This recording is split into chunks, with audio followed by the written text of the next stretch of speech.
عمرك حسيتي بالإحباط لأنك مش بتكملي أو بتتحركي شوية وبترجعي تقفي تاني؟ خليني أقولك إن شعور الإحباط ده من أكتر المشاعر اللي ممكن تعطلك وتوقفك لو ما فهمتيش حاجة مهمة جدا.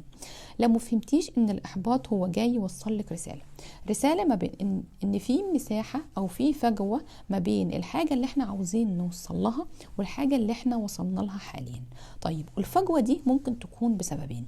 السبب الأول إن ممكن تكوني انتي ماشية في الطريق الصح اللي هيوصلك للهدف بتاعك، لكن الفكرة ان انا لسه مستعجلة النتيجة او توقعاتي عالية شوية، فبالتالي انا محتاجة اقلل توقعاتي شوية، اقلل توقعاتي واحط توقعات منطقية للوقت اللي انا هوصل فيه للهدف بتاعي ده، علشان اقلل شعور الاحباط عندي ويبقى توقعي منطقي.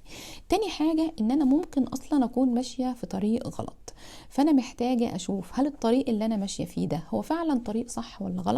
ممكن جدا يكون طريق غلط، فشعور الاحباط هنا معناه ان انا حاول مرة تانية او شوفي طريق تاني، غيري الطريق او غيري المسار او غيري الطريقة اللي انتي ماشية عليها، فمعناه حاول مرة تانية.